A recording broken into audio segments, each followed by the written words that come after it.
Hello दोस्तों, हम लोग बात कर रहे हैं क्लास 10 के जो अध्याय 3 है आप लोग का इतिहास विषय, उस पर हम लोग वीडियो बना रहे हैं। लोग जो एनसीईआरटी बुक से लिया गया है, बिहार बोर्ड का है। इसका पहले वाला 1 और 2 चैप्टर को बना दिया गया, जो नहीं देखे हैं जाकर देख सकते हैं उस वीडियो को। और आज हम लोग बना रहे हैं लेसन 3 का जो सभी क्वेश्चन आंसर इसको आज हम लोग देखेंगे। सबसे पहले इसका ऑब्जेक्टिव क्वेश्चन को हम लोग देखेंगे। चलिए देखते हैं। पहले का क्वेश्चन कह रहा है कि हिंद चीन क्षेत्र में कौन से देश आते हैं। जो हिंद चीन क्षेत्र है उसमें कौन से देश आते हैं। आपको ऑप्शन दिया है चीन, वियतनाम, लाओस। क्या यह हिंद चीन क्षेत्र में आते हैं? उसके बाद में हिंद, चीन, वियतनाम और लाओस। फिर उसके बाद में Cambodia, Vietnam, Laos, Cambodia, Vietnam, चीन, थाईलैंड। क्या इसमें से कौन सा जो ऑप्शन आपका सही है? तो इसका सही ऑप्शन होगा कि कंबोडिया, वियतनाम और लाओस जो ये तीनों है किसके हिंद चीन क्षेत्र में आते हैं। और इसका दूसरा आंसर दूसरा है अंकोरवाट का मंदिर कहाँ स्थित है। जो अंकोरवाट का मंदिर है वो कहाँ पे स्थित है? तो इसका ऑप्शन दिया है वियतनाम में, थाईलैंड में, लाओस में या कंबोडिया में। तो आपका सही आंसर क्या होगा? आपका सही आंसर कंबोडिया होगा। जो अंकोरवाट का मंदिर है यह कंबोडिया में स्थित है। ठीक है, अब इसका हम अगला प्रश्न देखेंगे। तीसरा प्रश्न को हम लोग देख रहे हैं। तीसरा प्रश्न क्या कह रहा है कि हिंद चीन पहुंचने वाले प्रथम व्यापारी कौन थे।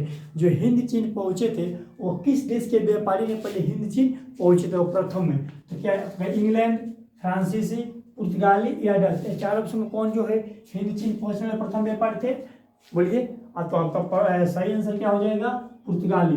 जो पुर्तगाली थे, पुर्तगाल के व्यापारी थे, उन्हीं लोगों ने प्रथम में हिंद चीन पहुंचे थे। आपका 4 नंबर प्रश्न है हिंद चीन में बसने वाले फ्रांसीसी कहे जाते।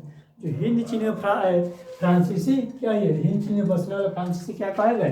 तो हिंद चीन में पहुंचने वाले फ्रांसीसी क्या फ्रांसीसी बोला गया उनको, या शासक बोला गया, या कोलोन बोला गया, या जनरल बोला गया? क्या बोला गया उन लोगों को? तो उन लोगों को बोला गया कोलोन बोला गया था। क्या बोला गया था? कोलोन। हिंद चीन में जो व्यापार जो फ्रांसीसी आके बसे उनको किस नाम से जाना जाता था? उनको कोलोन बोला जाता था।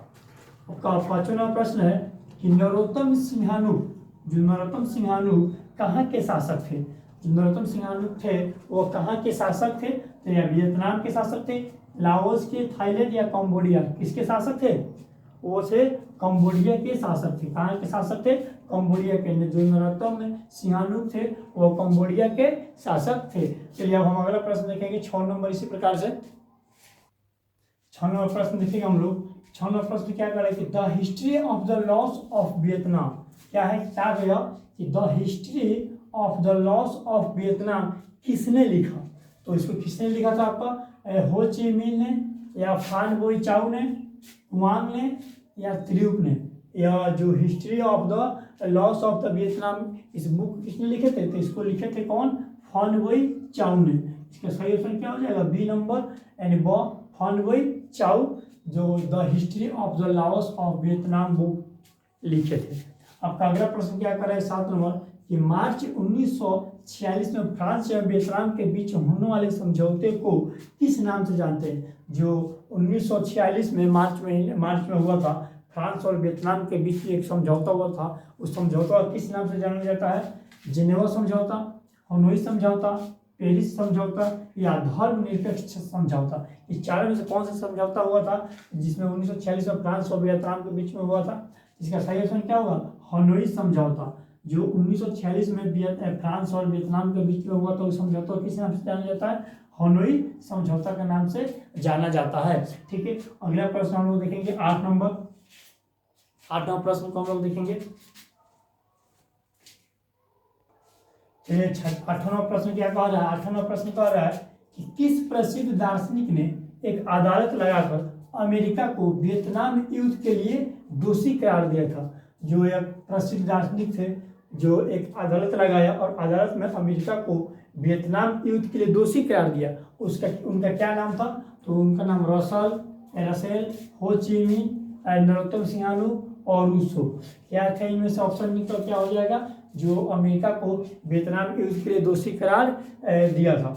तो इसका ऑप्शन हो जाएगा रसेल। जो रसेल थे वो अदालत लगाकर अमेरिका को क्या बोले? वियतनाम युद्ध के लिए दोषी करार दिए थे। ठीक है, आपका 9वां प्रश्न है कि हिंद चीनी क्षेत्र में अंतिम युद्ध समाप्ति के समय में अमेरिका राष्ट्रपति कौन थे? जो हिंदी चीनी क्षेत्र के अंतिम युद्ध हुआ उसके समाप्ति के समय में अमेरिका का राष्ट्रपति कौन थे? तो वाशिंगटन, निक्सन या जॉर्ज बुश या रूजवेल्ट। उनको क्या था, जो निक्सन थे वो अमेरिका के अंतिम राष्ट्रपति थे। ठीक है, अगला प्रश्न 10 नंबर कि हुआ आंदोलन किस प्रवृत्ति का था? जो हुआ आंदोलन था किस प्रकृति का था? इसका सही उत्तर क्या हो जाएगा? क्रांतिकारी या धार्मिक, साम्राज्यवादी या क्रांतिकारी धार्मिक, किस प्रकृति का था? इसका सही उत्तर क्या हो जाएगा? क्रांतिकारी धार्मिक प्रवृत्ति का था जो हुआ आंदोलन था। ऐसे ही ये आपका वस्तुनिष्ठ प्रश्न हो गया 3 चैप्टर का। अब हम लोग इसका जो सब्जेक्टिव क्वेश्चन है उसको अब अगले वीडियो में देखेंगे।